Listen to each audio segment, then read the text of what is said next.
ಸನ್ಮಾನ್ಯ ಮಲ್ಲಿಕಾರ್ಜುನ್ ಖರ್ಗೆ ಸಾಹೇಬರು ನಮ್ಮ ಜಿಲ್ಲೆಯವರಾಗಿದ್ದಾರೆ, ಕಲಬುರ್ಗಿದವರಾಗಿದ್ದಾರೆ, ಕಲ್ಯಾಣ ಕರ್ನಾಟಕದವರಾಗಿದ್ದಾರೆ. ಪ್ರತಿ ಸತಿ ಅವರು ಬೆಂಗಳೂರು ಬಂದಾಗ ನಾವು ಭೇಟಿ ಆಗ್ತೀವಿ. ಭೇಟಿ ಆಗಿರೋ ಒಂದು ಸಂದರ್ಭದಲ್ಲಿ ಕಲ್ಯಾಣ ಕರ್ನಾಟಕ ನಮ್ಮ ಅಭಿವೃದ್ಧಿ ಮಂಡಳಿಯಲ್ಲಿ ಏನೇನು ನಡೀತಾ ಇದೆ ಅದ್ರ ಬಗ್ಗೆ ಸುದೀರ್ಘವಾಗಿ ಒಂದು ರೀತಿಯಿಂದ ಒಂದು ಚರ್ಚೆ ಆಯಿತು.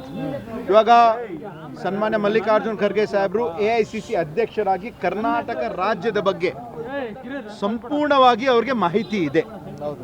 ಅವರೆಲ್ಲ ಸೇರಿ ಒಂದು ಒಳ್ಳೆ ರೀತಿಯಿಂದ ಅವರು ಏನೇನಿದೆ ವರಿಷ್ಠರು ಎಲ್ಲರೂ ಸೇರಿ ಒಂದು ತೀರ್ಮಾನ ತಗೊಳ್ತಾರೆ. ನಾವೆಲ್ಲರೂ ಕೂಡ ನಾವು ನೋಡ್ತಾ ಇದ್ದೀವಿ. ಆದರೆ ಯಾವೊಂದು ರೀತಿಯಿಂದ ಕ್ರಾಂತಿಯೂ ಇಲ್ಲ, ಭ್ರಾಂತಿನೂ ಇಲ್ಲ. ಆದರೆ ಎಲ್ಲರ ಜೊತೆ ಒಂದು ಸಮಾಲೋಚನೆಯನ್ನು ಮಾಡಿ, ಯಾಕಂದರೆ ಇವತ್ತು ಮುಂದೆ ಇರತಕ್ಕಂಥ ಒಂದು ಕ್ಯಾಬಿನೆಟ್ ರೀಶಫಲ್ ಆಗಿರಬಹುದು, ಮತ್ತು ಬೇರೆ ಬೇರೆ ವಿಷಯಗಳಾಗಿರಬಹುದು, ಅವರು ಸರಿಯಾದ ರೀತಿಯಿಂದ ಅವರು ಒಂದು ಚರ್ಚೆ ಮಾಡಿ ಮಾಡ್ತಾರೆ. ಮತ್ತು ಮಾನ್ಯ ಮುಖ್ಯಮಂತ್ರಿ ಅವರು ಮತ್ತು ಮಾನ್ಯ ಉಪಮುಖ್ಯಮಂತ್ರಿ ಅವರು ಸ್ಪಷ್ಟವಾಗಿ ಏನು ಹೇಳಿದ್ದಾರೆ ಅಂದರೆ high command is supreme, high command decision is final ಅಂತ ಇಬ್ಬರೂ ಕೂಡ ಹೇಳಿದ್ದಾರೆ.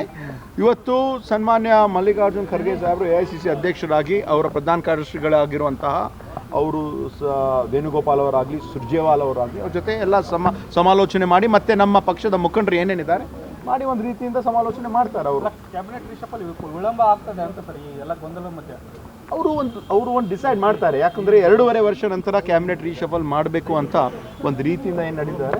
ವರಿಷ್ಠರು ಮತ್ತೆ ಎಲ್ಲರೂ ಸೇರಿ ಒಂದು ತೀರ್ಮಾನ ತಗೊಳ್ತಾರೆ. ಅದಕ್ಕೆ ನಾವೆಲ್ಲರೂ ಕೂಡ ಬದ್ಧರಾಗಿದ್ದೀವಿ ಅಂತ ನಾವು ಹೇಳಿದ್ದೀವಿ. ಹೈಕಮಾಂಡ್ ಮಧ್ಯಪ್ರವೇಶ ಮಾಡಬೇಕು ಅಂತ, ಹೈಕಮಾಂಡ್ ಈ ಪರಿಸ್ಥಿತಿಯಲ್ಲಿ ಮಧ್ಯಪ್ರವೇಶ ಮಾಡಬೇಕು ಅಂತ ಒತ್ತಾಯ ಮಾಡ್ತೀರಾ? ಇಲ್ಲ, ಹೈಕಮಾಂಡ್ ಅಂದ್ರೆ ಹೈಕಮಾಂಡ್ ಅವರೇ ಮಲ್ಲಿಕಾರ್ಜುನ್ ಖರ್ಗೆ ಅವರಲ್ಲ, ರಾಹುಲ್ ಗಾಂಧಿ ಅವರು ಅಲ್ಲ. ರಾಹುಲ್ ಗಾಂಧಿ ಅವ್ರಿಗೆ ಹೇಳಿ ಕಳಿಸಿದ್ದಾರೆ, ಅವ್ರು ಬರೋ ತನಕ ಏನು ಡಿಸೈಡ್ ಆಗಲ್ಲ ಅಂತ. ನೀವು ಅವರೆಲ್ಲ ಇವಾಗ ಎಲ್ಲರೂ ಕೂಡ ಮಾಡ್ತಾರಲ್ಲ. ಒಂದು ಏನ್ ಹೇಳ್ತೀರಾ ಸರ್, ಶಾಸಕರಾಗಿ ಏನ್ ಹೇಳ್ತೀರಾ ಗೊಂದಲದ ಬಗ್ಗೆ? ಇವಾಗ ಶಾಸಕರಾಗಿ ನಮ್ಗೆ ಯಾರು ಏನು ಹೇಳ್ತಾ ಇಲ್ಲ. ಹೈಕಮಾಂಡ್ ಮಧ್ಯಪ್ರವೇಶ ಮಾಡಬಹುದು ಏನು, ಅವರು ಒಂದು ತೀರ್ಮಾನ ತಗೊಳ್ತಾರೆ. ಅದಕ್ಕೆ ನಾವು ಭದ್ರಾಗಿದ್ದೀವಿ. ಒಂದು ಶಿಸ್ತಿನ ಸಿಪಾಯಿ ಆಗಿ ನಮ್ಗೆ ಕೊಟ್ಟಿರುವಂಥ ಜವಾಬ್ದಾರಿ ನಾವು ಪ್ರಾಮಾಣಿಕತೆಯಿಂದ ನಾವೆಲ್ಲರೂ ಕೂಡ ನಾವು ಮಾಡ್ತಾ ಇದ್ದೀವಿ. ಎಲ್ಲರಿಗೆ ಪಕ್ಷ ಮೊದಲು.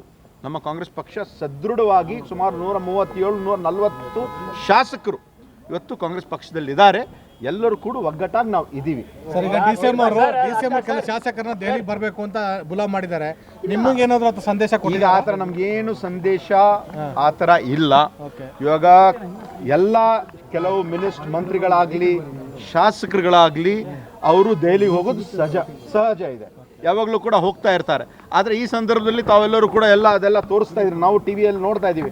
ಆದರೆ ಪ್ರತಿ ವಾರ ಶಾಸಕರು ಮಂತ್ರಿಗಳು ತಮ್ಮ ಕೆಲಸ ಕಾರ್ಯಕ್ಕೆ ಅಲ್ಲಿ ಹೋಗ್ತಾ ಇರ್ತಾರೆ. ಹೋದಾಗ ಎಲ್ಲ ಮುಖಂಡರಿಗೆ ಭೇಟಿಯಾಗೋದು ಯಾವಾಗಲೂ ಮಾಡ್ತಾ ಇರ್ತಾರೆ. ಇದೇ ಕಾರಣಕ್ಕೋಸ್ಕರ ಮುಂದಿನ ವಾರ ಒಟ್ಟಾಗಿ ಹೋಗ್ಬೇಕು ಅಂತ ತೀರ್ಮಾನ ತಗೊಂಡ್ರೆ ತಮಗೇನು ಕಮ್ಯುನಿಕೇಟ್ ಏನು ಯಾರು ನೀವು ಸಿದ್ದರಾಮಯ್ಯ